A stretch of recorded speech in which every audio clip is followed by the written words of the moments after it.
Okay, hello everyone. This is Sharonda, and this is my podcast as well as YouTube channel, Spiritual Sense.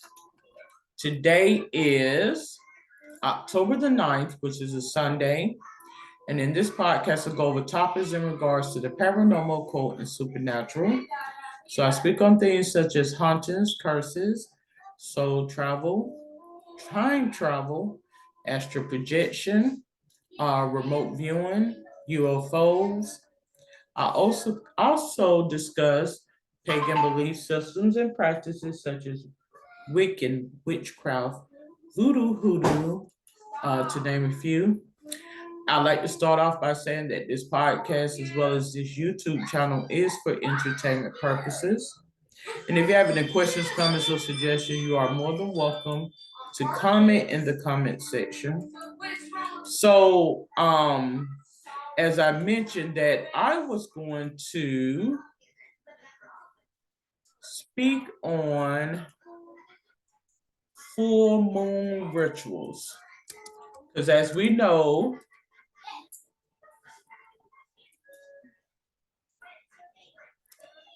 tonight is a full moon.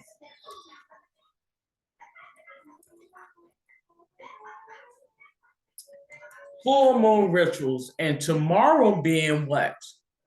Tomorrow being Columbus Day, which is a holiday. So, what is so significant about this full moon being before Columbus Day? Well, we know Columbus discovered, as I mentioned, the Americas some time ago, in what, 1400 or something. And so I think it's a new beginning where things are going to be revealed to you. So, what are some of the full moon rituals that you can do for today or over the course of the next few days? Well,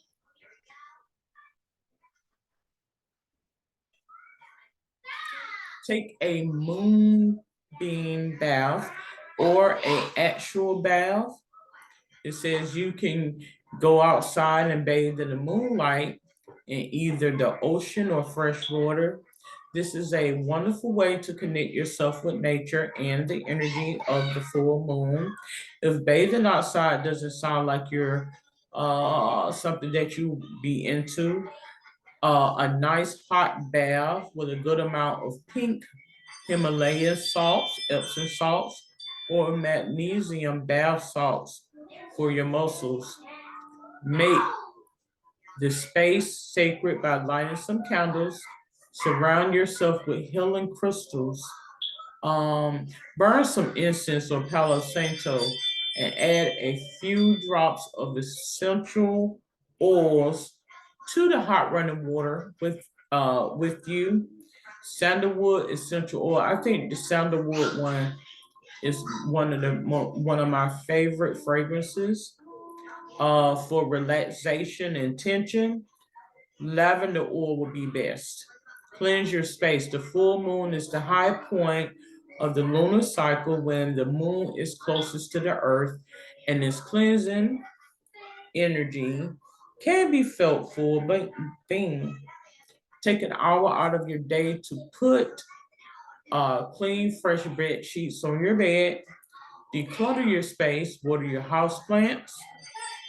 This will help to purify the house. Wipe surfaces clean, open the windows, and let fresh air in.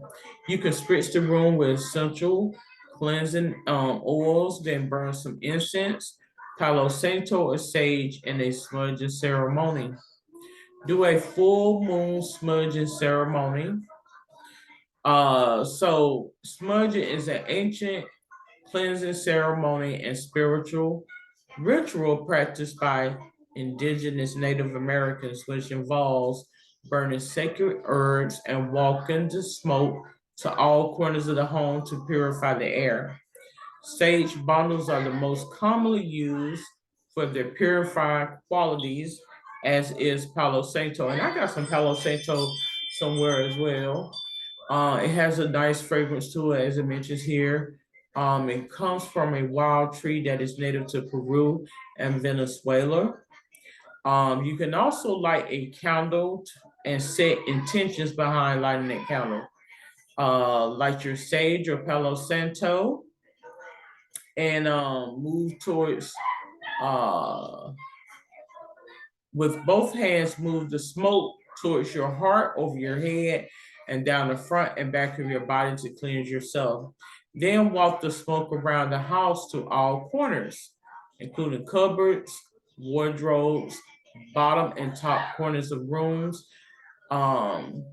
So yes, that's something you can do. You can also walk around your yard, front and backyard, and sage. I did that when I initially rented the home that I'm renting now. I proceeded to do that, and it does help with cleansing energies and getting a lot of negativity out. You can use crystals in your home. Crystals have been used for thousands of years by practitioners of healing, as they are believed to help with strength, change, balancing of vibration. Uh,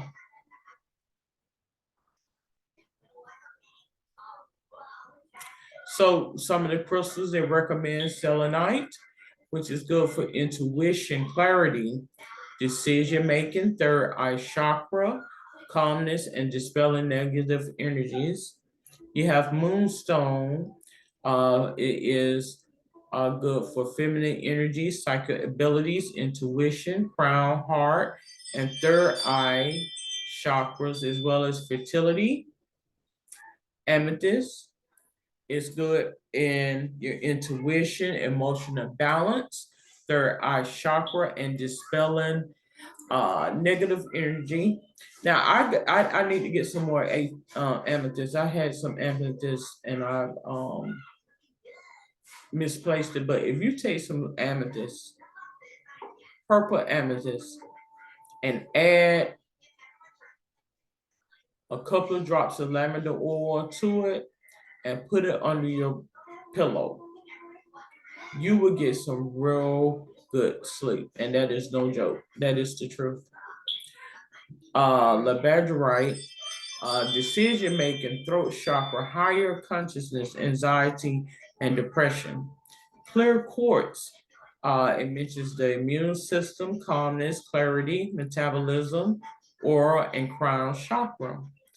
Black tourmaline, I keep black tourmaline, if not on my person, I keep it in my vehicle. And I kid you not, this is no exaggeration. I had a vehicle that I purchased a couple of years ago now, and it was giving me some issues. And in turn, I decided I was going to take it back. And so what I proceeded to do was, I was going to actually trade it in for something else. And what I did was I proceeded to clean out the vehicle. I mean, I took it to the car wash, cleaned it out. I even went so far as to take out my stone, my black tourmaline. Because black obsidian is good as well, but I don't have any. I have the well, I may have one of those stones around, but I don't think I do. And I proceeded to take that stone out. That's what I did. I did. And what I did was I took it out and I put it on my altar. And I kid you not, it wasn't 3 weeks. I got in an accident, and I don't get in car accidents. Knock on wood. I don't get in car accidents. So I know it works in my case. Call it mind over matter, hey. You know, but black tourmaline, grounding, root chakra, nervous system, confidence dispels negative energy and electromagnetic fields. So, hey, you be the judge of that. I'm just giving you my account on it, in terms of, crystals and stone, call it mind over matter, whatever you want to call it or refer to it as. but it says you need to charge your crystals. I haven't charged my crystals in a couple of weeks now, and it has been months and months because I've actually had got away from it.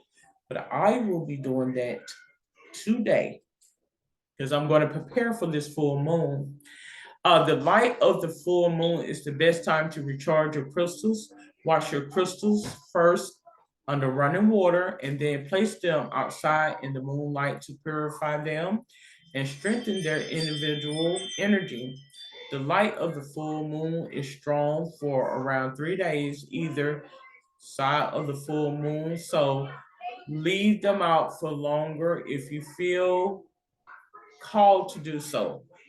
Crystals can hold the energy of people and places, electronics, etc.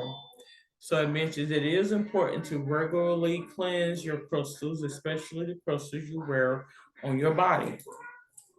Indulge in your journal.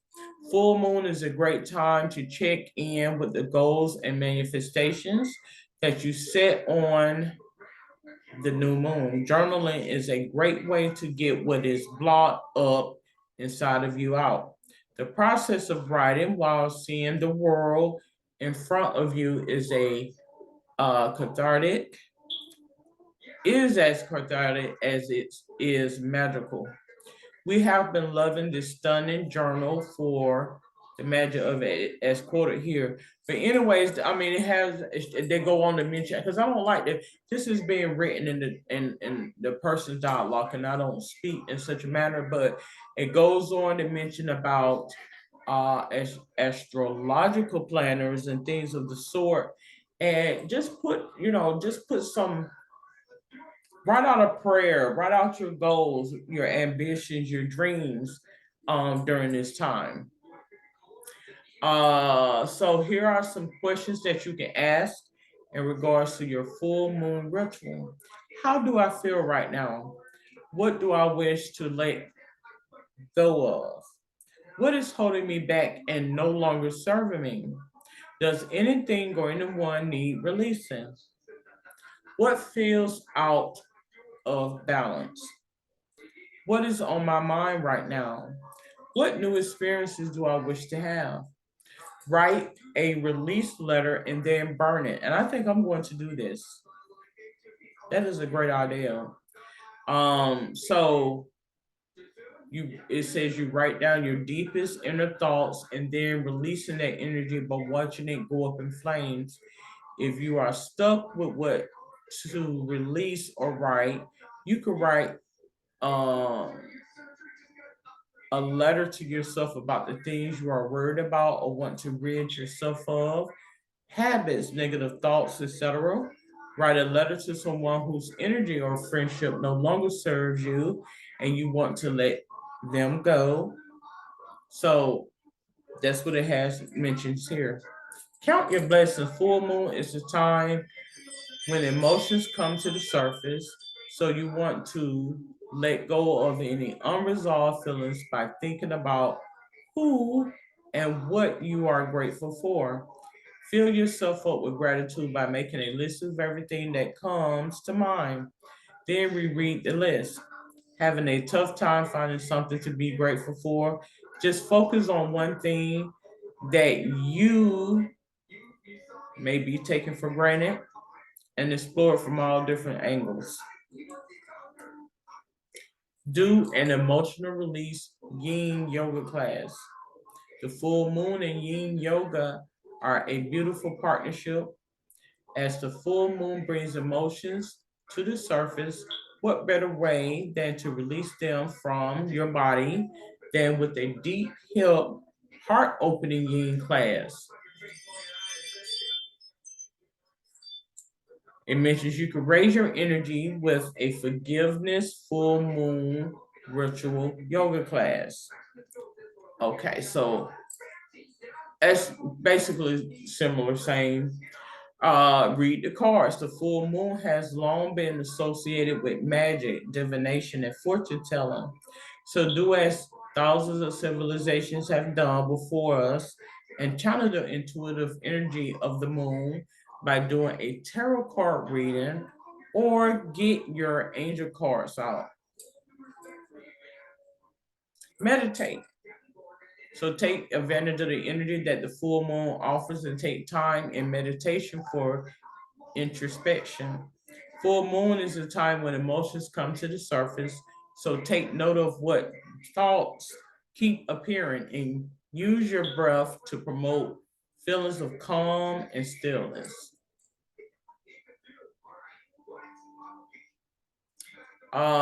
So it mentions about, I'm not going to read all of these because it mentions about make a wish manifestation.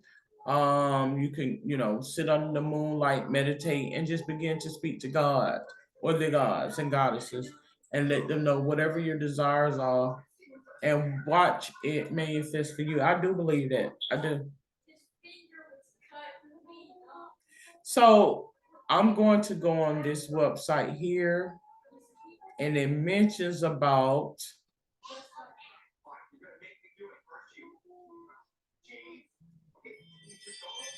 and some of these are, some of the similar same things. And I'm not going to go over the ones that I've already discussed, but I'm going to look and see if there are some more tips. Okay. So make moon water. Moon water that has had time to sit under the light of the full moon and soak up some of its power mentions it can be used for a number of things from drinking to bathing and even watering your house plants. So it says get a container, fill it with water, and place the container directly into the moonlight. Say an affirmation or prayer. Think about what you want to use this water for and say an affirmation or prayer over the jar to seal your intentions. Leave overnight once your container is in place and your intentions is set. Leave the jar overnight in the moonlight. In the morning, your moon water will be good to go. Okay, so it mentions about holding a full moon circle with your friends to come together and work with the full moon. While you can make your circle anything you want it to be, typically it involves setting intentions, clearing energies, and sharing your experiences with one another. Let's see. It mentions about trying a full moon manifestation ritual. So you would get create an altar if you don't have one, or a sacred place in your home where you can perform this ritual. Gather some inspirational objects such as photos, notes, books, crystals, or anything that contains the energy of what you want to manifest. Sit in front of your altar, meditate, and relax your mind for a few moments as you get clear on what you're calling in. Let go of any judgment and close your eyes as you visualize yourself attracting exactly what you want. You can use the objects as points of focus. Again, it goes on about the release what does not serve you or was not purposeful for you. Uh, it mentions about do a full moon love ritual. Get you a small jar, honey, alcohol of choice, whether it be vodka, rum, tequila, etc. Rose petals and thorns to represent love with healthy boundaries. Herbs that correspond with love, such as a blue lotus for an aphrodisiac, lavender for healing, cinnamon for lust and sex, patchouli for passion, and oregano for good luck. A crystal like rose quartz, a piece of paper and pen, a candle, matches, or a lighter. So you're going to add the honey and the alcohol to a jar along with your rose petals and thorns, herbs, and crystal. Write your intentions on a piece of paper in the past, or present tense, such as I found a lover and place it in a jar, close the jar and shake it up, visualizing your intentions. Light a candle and say your intentions out loud to the universe and full moon, visualizing what it would be like to attain it. Raise the energy by chanting, dancing, playing drums, etc. Allow the candle to burn down in the sink. When it's done burning, take a moment to mentally close out your ritual, thanking the universe, moon, and any other deities you work with. Throw out the jar in a garbage can at the intersection of the streets, knowing your spell is complete. Okay. So that is some very, very interesting information you can use. So I am not going to be on this podcast too long, but I'm going to go ahead and bring it to a close. And so again, I'd like to thank you for viewing in or tuning in. And you have a safe and wonderful day. Good day.